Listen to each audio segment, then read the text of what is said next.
Good morning, everyone. I hope we're doing all right.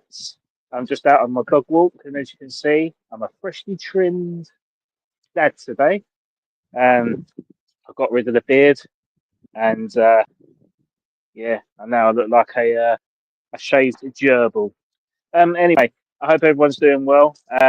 Please don't forget to like and subscribe to our channel. We are 131 subscribers strong. Excuse the wind. I did go to take my dog out for a lovely walk this morning when the sun was out, but in the past 5 minutes the weather has completely changed, which is fantastic because I haven't got a coat on or sun cream, so I'm going to get wet and burnt at the same time, which is great. But yeah, it's match day today. It's game week 38, and West Ham travel to Portman Road to face an already relegated Ipswich Town. An Ipswich Town that has won 4 games this season. An Ipswich Town that has some fantastic young talents that are already being touted for moves away from the club for next season. But yeah, it'll be an interesting game today. I think we're going to see a lot of West Ham players make their final game today. The obvious ones being the contract expiries of Fabianski, Danny Ings, Aaron Cresswell, Vladimir Sufal, and potentially some academy players. But interestingly, there's also talk of potentially Mikel Antonio leaving after he rejected West Ham's latest contract, supposedly. But it'd be a shame if Mickey doesn't get that opportunity to say goodbye to the fans in a West Ham shirt. If he's fit, that is.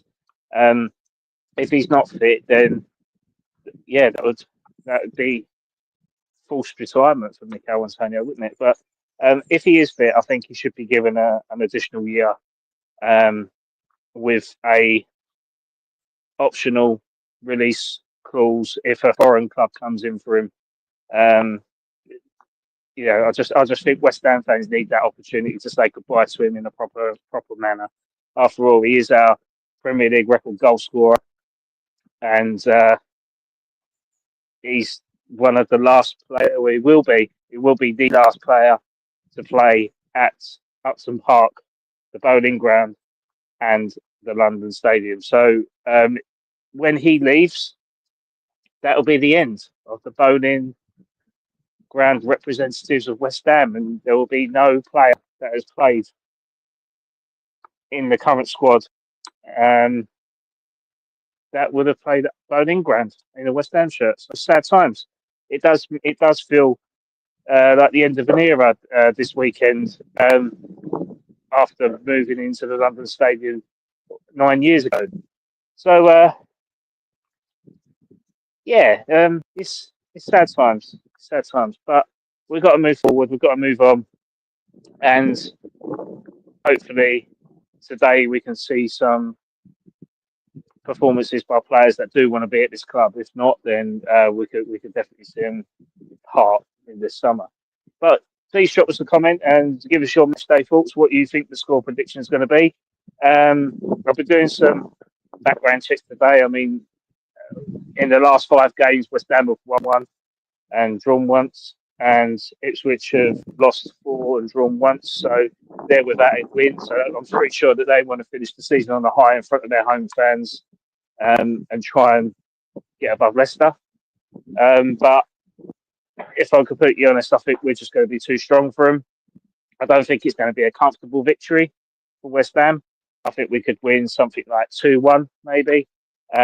West Ham need to win today. It's just no excuses. They need to win because there's no way that we have to finish the season below Spurs and Man United in their poor Premier League campaign. 3 teams that are completely plateaued in the Premier League.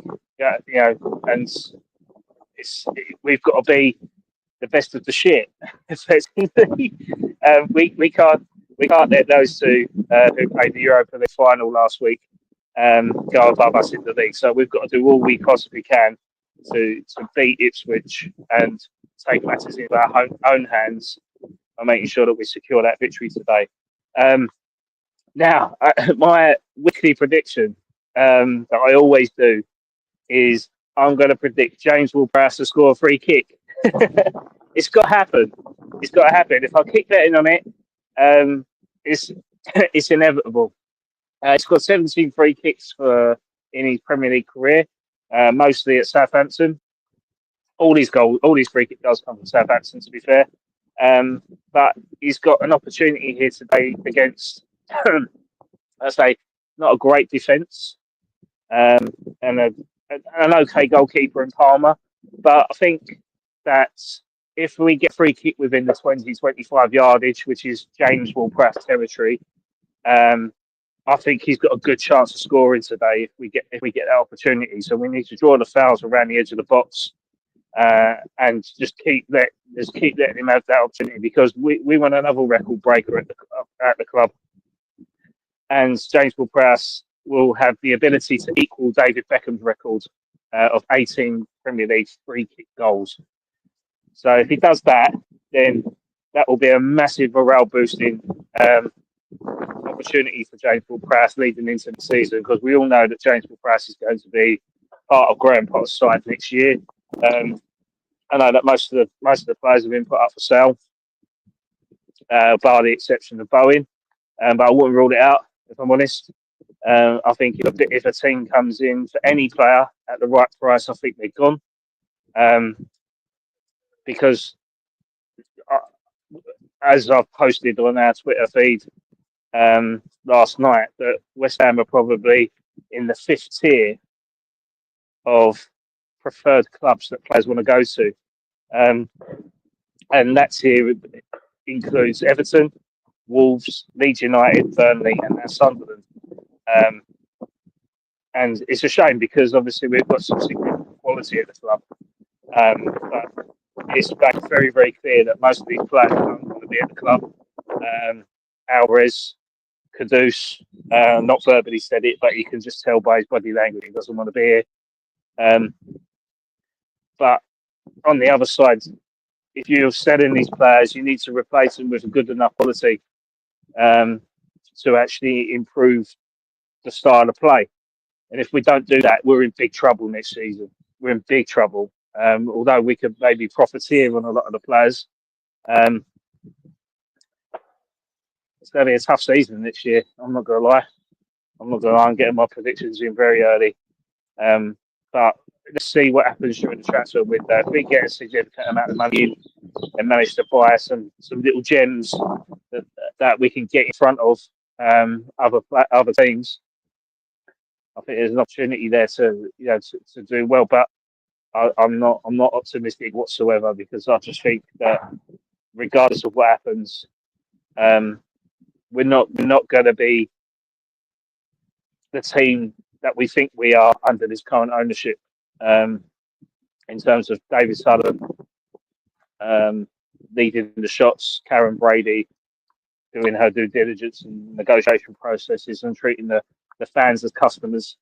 I think that once that ownership changes and we get a new model involved, new investment, I think that's when we'll probably see the best of West Ham, because we'll have someone that actually wants to project the club rather than just float. So, yeah, I mean, I'm balled out. I'm definitely balled out. I know Rob and Callum, my co-hosts, they basically bang on and say, "Well, your ownership got you a European trophy." Does he deserve more credit? And I think the majority of the credit goes to David Boyes on that, in terms of being able to cope. Thanks, GP. That's very enlightening. Well, it wouldn't surprise me. It wouldn't surprise me if you'd gone to a dogging site. I mean, I watched Jeremy Clarkson's Farm episode 4, I believe, last night, and they go to buy a pub, and one of the things that that is stopping him by this particular pub is that it's attached to a picnic site, which is actually a cottaging slash dogging site. So yeah, but there's no public toilets here, GP, I'm afraid. And in terms of dogging, the only dogging I'm doing is walking my dog. So um, a P&K's car share joke there, if people know it. But yeah, I think the balled out for me definitely. I mean, if you haven't seen it already, go over to Claret and Boo's channel with Nick Killington. Good lad, actually. Good lad. His heart's in the right place. He's very passionate. He does get a lot of stick on Twitter and online, but I think it's a bit unjustified. Really, he's just portraying his thoughts. I mean, people don't have to listen to his opinions. They don't want to listen to it. They don't watch the video. But he gets a lot of content. He gets a lot of views and a lot of likes and a lot of subscribers. And he's obviously what he's saying. He's resonating with a lot of people. But please go on to their YouTube because they've got a petition to get the ball out and fully back it. Sign it, validate your email, share it online, and we need to make it aware that what the balls are doing is wrong. It is wrong. And if you watch Claret and Boozy's stream, 24-hour stream, you'll see a lot of people go on there that haven't raised their voice before because they've been restricted to. And Claret and Booze give them the platform to portray their disgrievances and why they've been banned by the club and why they've been silenced and why they've been ignored, what their tactics are, and it will definitely make you more pro balled out. I'm not going to lie. Yeah, I'm not going to disagree with you. That petition will be useless if we don't get more traction on it. But it's a start. I mean, you've got to start somewhere. You know, Rome wasn't built in a day. The fans should get the final say in what goes on at the club. But yeah, we're going off topic now. Well, we'll say going slightly off topic. I think it's we just love our club. We just want our club to do well, and we want to go and watch a team that actually want to play for us and do well, and have a manager that kind of understands the club. I mean, I like Graham Potter. I'm not going to lie, but I think he's here for a fun time and not a long time. And I think if he was given a contract, a 3-year deal with no break clause in it, I'll probably be a bit more comfortable. But knowing that there's a break clause that comes into effect at the end of next season in July 2026, where he could part ways or West Ham can part ways without any compensation fee involved to allow him to move to another job, or if West Ham want to sack him without any fee, then it's an insurance that's not needed. Potter out. I mean, he's here for next season, guys. He's here for next season, regardless, and he's going to be building a squad based on his recruitment and based on his guy that he brought in, Carl McCauley, who is now basically transitioned into Tim Steiden's role and been set up the recruitment side where he'll be taking on Tim Steiden, and David Sullivan has got him in because he wants a full guy. He's already put the feeders out saying he's not experienced enough, or his sources, his agents that are attached to him, that his feeders are that he's not experienced enough. It's the first time he's ever really going to be doing this job. It's a big job. It's a big ask. A lot of responsibility, and he's very young. And I think he's going to use that to go, you know what? If we do crap in the transfer window, and if these players he's brought in are rubbish, then this is my easy get out. I mean, Carl McCauley, he's a proven person to get talented players in, given the context. He didn't work his way from Ostersunds to Swansea to Brighton to Chelsea to West Ham for no reason, other than being with Graham Potter. But everywhere they went, they've got some gems. They've got some really good players. But also expanding on Potter's Potter's backroom staff. He's gone with his tried and tested people that he relies on, and one of the other people that have been rumoured to take over as goalkeeping coach is Ben Roberts. Ben Roberts is currently the Chelsea goalkeeper coach, and interestingly enough, he's someone that was at Brighton with Graham Potter, but he's got a really good track record in terms of developing young goalkeepers. Ben Roberts was also at Charlton, where he works with talents such as Dylan Phillips, who is a mutual friend of someone I know, and Nick Pope, who started his early career at Charlton, and then moving to Brighton, he's worked with Robert Sanchez and Matt Turner. So he's the goalkeeping coach we're going to be bringing in is. When you look at those list of goalkeepers there, they're ball playing goalkeepers. So the strategy would be what West Ham bring in next is a ball playing goalkeeper that can help link up defence. So that'll be interesting to see. Xavi Valero, this will be his last coaching day today. Let's just see what happens. But I'm not particularly enthusiastic. The names are being linked with are unknowns, and they are young players. Unless you go on YouTube, Transfer Market, FM Inside. If you play Football Manager or whatever, then you're gonna know these sort of players. But for the average Joe that watches it, they're gonna West Ham going to be parting.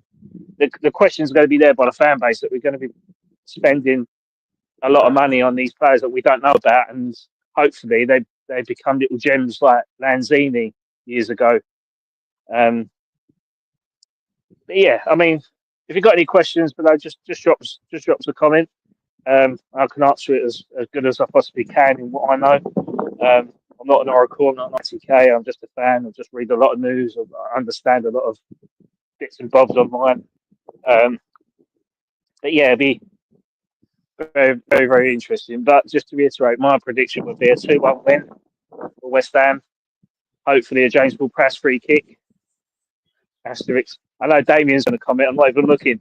And I know Damien's going to comment on it saying he's going to be shit. But it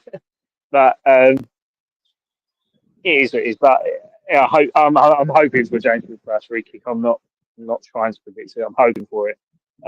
But you can just know that Jared Bowen's going to get on the score sheet because all our goals come through him. Also, another point, Thomas Souček has to be given a new contract. He has to be given a new contract. I can't imagine a West Ham side without Thomas Souček in it. I mean, there's a lot of questionable reasons there in terms of his technical ability. He's a workhorse. There was a stat that came out today about some wrecking ball midfielders, best central midfielders that have been playing in the Premier League. So I just get out the road here. Oh, sorry. Wrecking ball midfielders. Get close enough, mate. Yep.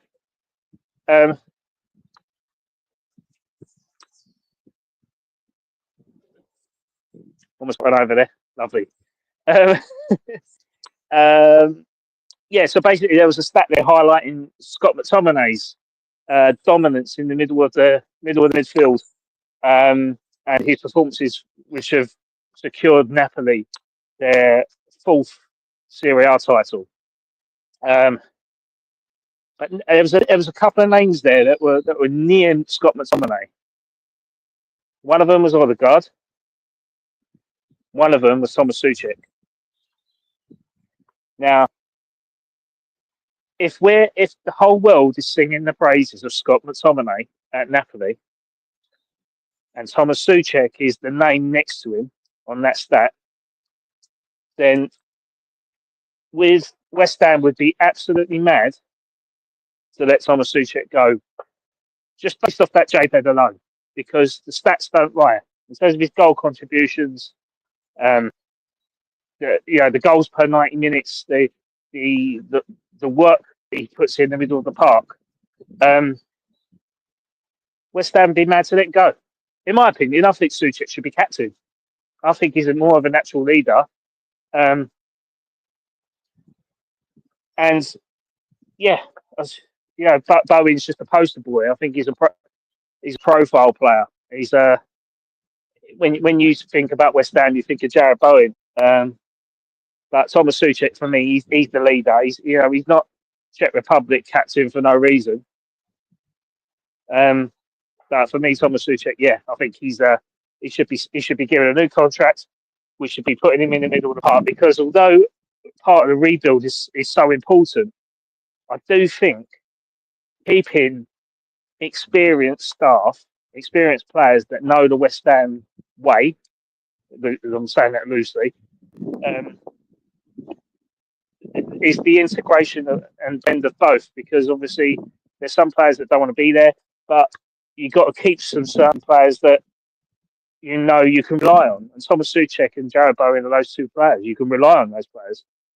Regardless who comes, you can rely on them. Also, interestingly, another name that was next to Thomas Souček, was slightly below on the stats, was Lucas Paquetá.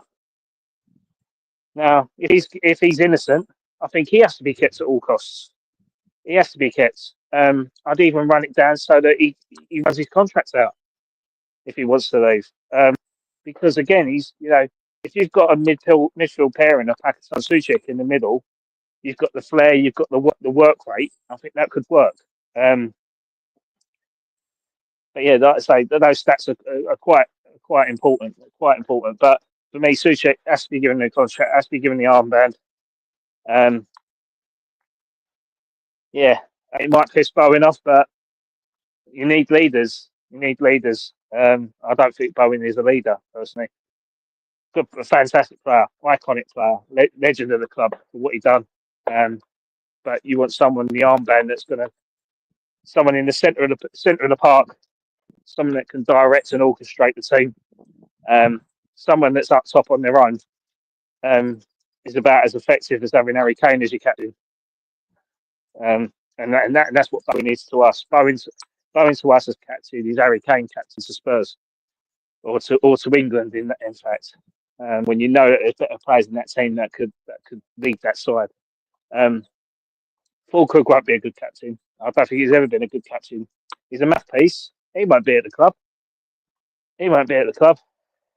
I'll tell you for why, because there'll be too many teams in Europe that are playing European competition that will need that experience up top. I mean, Stuttgart just won the Pokal Cup in Germany yesterday against the Bielefeld, and they want a striker. They want an experienced striker, someone that's played in Europe. Fulkrug could go to Stuttgart. I'm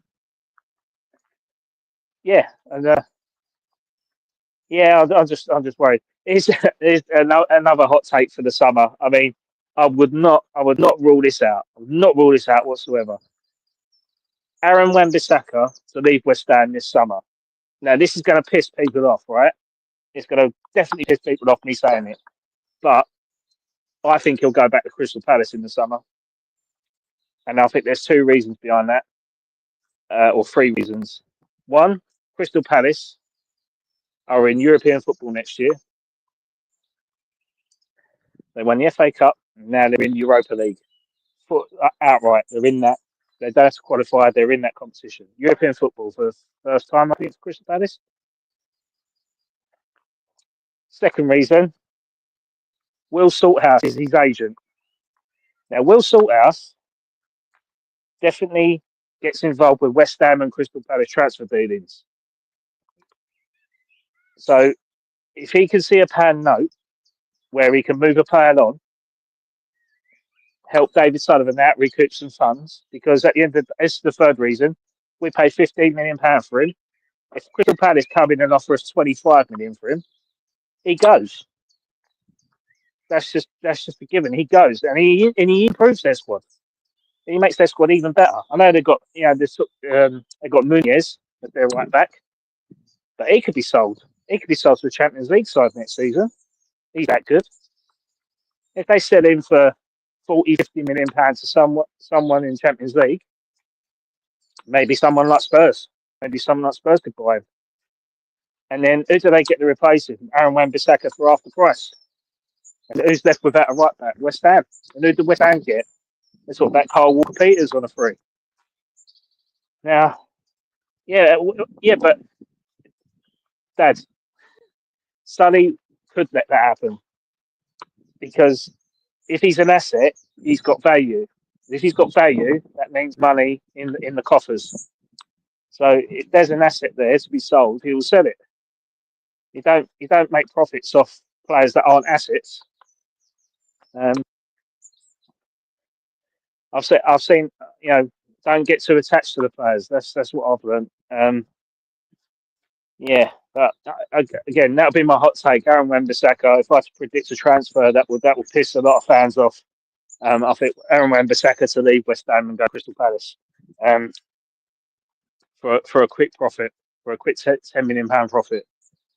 I say no chance. Yeah, maybe. There's always a chance though. If David Sullivan says, "Oh yeah, everyone's up for sale apart from Wan-Bissaka and Bowen," their value goes up. If something is hot property, and someone's interested in buying them, if they really want them that bad, they'll pay for it. And we've learnt that. We've learnt that with Declan Rice. If Arsenal wanted Declan Rice, they would pay what we want to sell him for. And they did. We sold him for £105 million, which is half price according to Arsenal fans. And it's selling money. But yeah, let's see what happens. But at the end of the day, I'm rambling on. Ipswich v West Ham. We expected a full squad other than Antonio and Somerville injured. I'd like to see Fabianski play instead of Areola. I think we could get a win without Areola. Someone put in the comments there that Cresswell to score against his old club for his final appearance for his current club. That'll be quite good. Yeah, no, my dog's very placid. Always worried about is just sniffing leaves. Yeah, that's okay. Yeah, he's getting old now. He'll be turning 8 in November, so yeah, he's getting old. But yeah, So let's see what happens today. Hopefully 3 points, and that will confirm us at least, finishing above Man United and Spurs, and can only finish the season on a high, I suppose. But the sooner this season ends, the fucking better, because it's been shit. It's been topsy-turvy. It's been shit from the start since they appointed Julian Lopetegui, a manager nobody wanted, a manager that was a free, and he kind of played it to suit the recruitment strategy.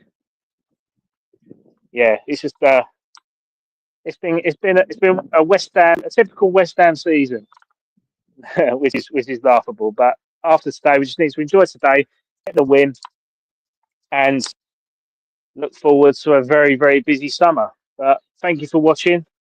Please drop us a like and drop us some comments in the actual comments box rather than the live chat. Give us your thoughts, and hopefully we'll see you sometime in the week when we live stream. Oh, whilst I'm here, this will piss West Ham fans off. We've got a special guest on Thursday. We're doing an episode, or doing the end of season review. But we've got a special guest.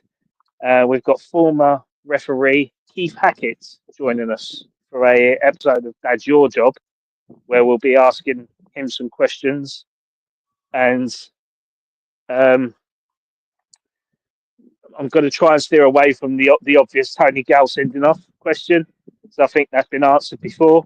But I want to get insight in terms of what the pressure is like being a top flight referee in a very high and demanding game, and also raising a family whilst doing that. I mean, obviously there becomes a lot of criticism for a referee, and their families become subjects of the criticism, and it'll be interesting to see what his thoughts and feelings are on that, and how hard it was for him as a parent.